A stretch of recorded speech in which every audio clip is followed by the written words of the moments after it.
Vítejte v další Piano Talk Show. Dnešním hostem je Barbara Šušková. Ahoj, Barbaro. Ahoj. Budeme se bavit o duchovních věcech dneska. Co tebe přivedlo k duchovnu a proč bychom ho měli hledat? Mě k duchovnu přivedla moje maminka. Úplnou náhodou jsme se narazili na jednu přednášku pána, který byl velmi starý z Indie. A postupně jsem zjistila, že ta žena, která tuto přednášku hostovala, studovala Univerzitu duše v Indii. A já jsem začala chodit na její přednášky a začalo mi to zajímat, protože to bylo něco úplně jiného, než co normální duchovnost většinou obnáší. A posléze jsem se rozhodla, že musím se tam do té Indie podívat, takže to je prostě pro mě hrozně zajímavé. A setkala jsem se s tím mužem, u kterého jsem se učila. To učení je, já jsem se dočetl z palmových listů. Jakoby všude se teď mluví o palmovém oleji, ale to předpokládám, že s tím jako nesouvisí úplně. Ne. Tak jak to vypadá, ty listy?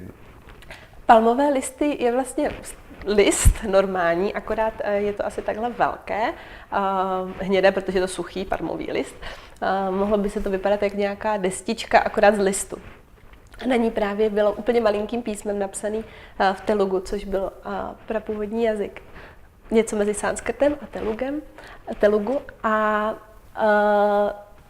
na těchto listech byly popsány ty procesy a ty meditační techniky, které já jsem se tam učila.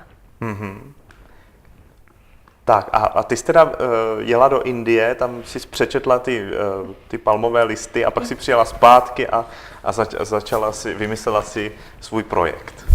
Já jsem původně prvně jela do Německa na první setkání s tím mistrem, protože on jezdil po celém světě, jmenuje se Swami Kaleshwar, jmenoval se Swami Kaleshwar. A tam se mi stala taková zvláštní příhoda, protože jsem najednou ucítila, že to je ono.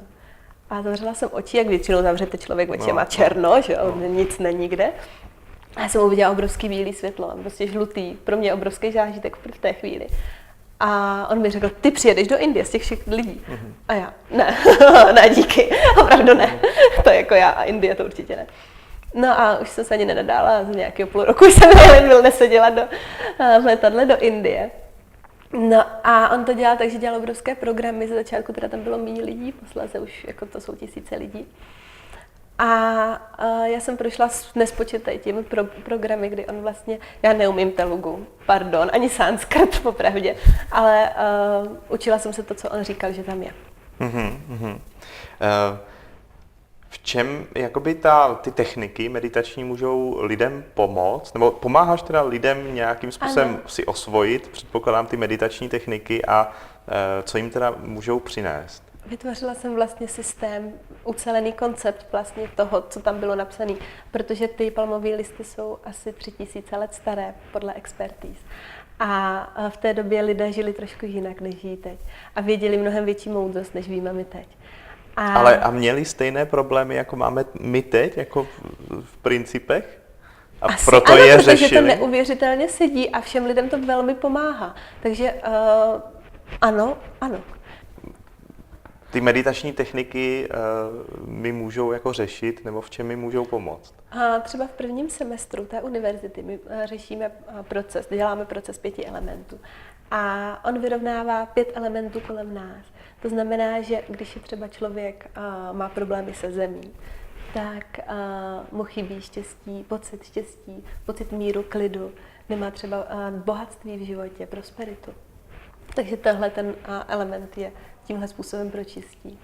A druhým elementem, který pročistujeme, je oheň. To jsou zase lidé, kteří buď to jsou příliš zbrklí, příliš rychlí, nebo naopak třeba vnitřně nejsou se sebou spojení, hledají se. Neví, kdo jsou, kam jdou. Takže oheň je krásně pročistí a transformuje. Pak je éter, který je napojení na vyšší princip, který nás všechny prostupuje a přestupuje. A potom je voda. Voda symbolizuje emoce. Jsou to lidé, kteří jsou třeba neuvěřitelně plačtiví, nebo cokoliv je rozhodí, jakákoliv blbost v podstatě v životě, tak hnedka jdou do obrovských emocí, buď to zuřivost nebo pláč. A když si tohle pročistí a když tohle přestane, ty lidi mají pocit, že se znovu zrodili prostě. A posledním elementem, který pročišťujeme, je vzduch. Vzduch symbolizuje naši mysl a zvláště muži, ne jim to pravidlo, ale muži obzvláště neustále pořád myslí. Myslí v noci, když se probudí a nemůžou usnout, myslí pořád, neustále něco vymýšlí, i když to není potřeba. Samozřejmě, že mysl potřebujeme v životě, ale ne v takovém fázi, jakým to děláme. Takže jestli tomu jakoby rozumím správně, je to, že v podstatě ty meditační techniky mi můžou pomoct se jakoby lépe vyrovnat, nebo najít nějakou rovnováhu lepší v životě, že třeba, nevím, lidi se prostě hádají, rozvádí, nefungují jim vztahy, řeší peníze, že nemají, nebo že jich mají moc, prostě jakoby nejsou vyrovnaní a šťastní a takže je to určitá technika, která jako jim může pomoct nalézt rovnováhu. Je to soubor technik, je to ucelený systém. A nejprve samozřejmě nás to dostane do rovnováhy a posléze pomalu zjišťujeme, kdo jsme a tu hlubší podstatu, což je velmi důležité, aby jsme zjistili. Tak je to trochu tak, že jakoby my tady v Evropě jsme hodně takový materialističtí a to duchovno tolik jako nás nezajímá a naopak třeba ty lidi v Indii to jako zajímá, tyhle techniky, oni je třeba přirozeně jako nějak umí nebo používají? V Indii málo. Samozřejmě jsou tam velmi bohatí lidé, a kteří zajímá materiální věc, ale většina lidí v Indii jsou hodně odevzdaní a je tam hodně zakořeněný systém hinduismu, nebo tady těchto náboženství, což to, co učím, nemá nic společného s náboženstvím. A ten můj mistr vždycky říkával, že je spoustu svící a můžou být jakékoliv, může být červená svíce, modrá svíce, ale to světlo, které z nich vychází, je jedno. A stejně tak můžeme dojít na poznání toho, kdo jsme, co tady děláme, kam jdeme a můžeme pomáhat lidem v jakékoliv cestě. Ale některé jsou rychlejší a některé jsou těžší tím pádem, což je třeba tahle. Je to těžké? Jak je to těžké? Nebo co je na tom těžké? Těžké je to, že musí si člověk na to udělat čas, protože ty meditační techniky znamenají třeba hodinu denně meditace v kuse a i víc.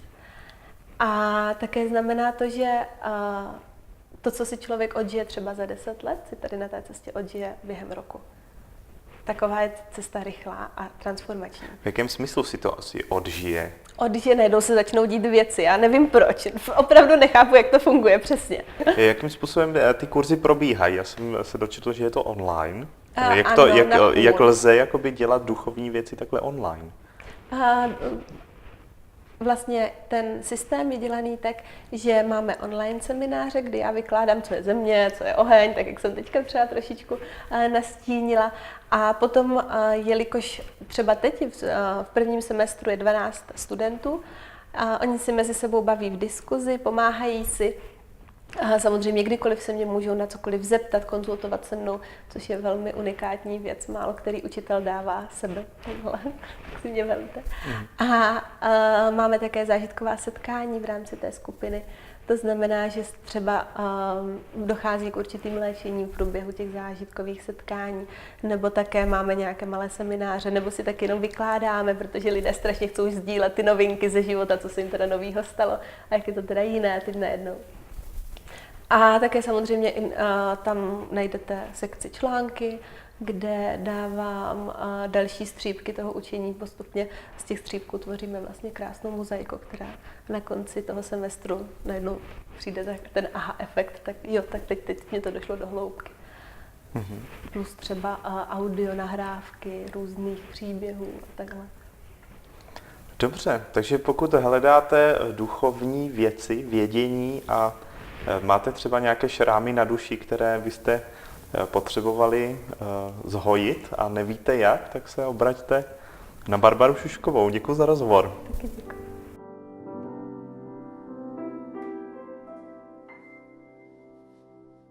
Děkujeme, že se díváte, tohle je Piano Talk Show. Pokud se vám rozhovory s našimi hosty líbí, tak je všechny najdete na našem YouTube kanále. A jinak budeme velice rádi za veškeré reakce, komentáře pod videí, můžete nám dávat palce, doufáme, že hlavně ty nahoru. A jinak si zapněte odběr našich videí, abyste žádné nové nezmeškali. Jinak Piano Talk Show je tady pro vás každé druhé úterý.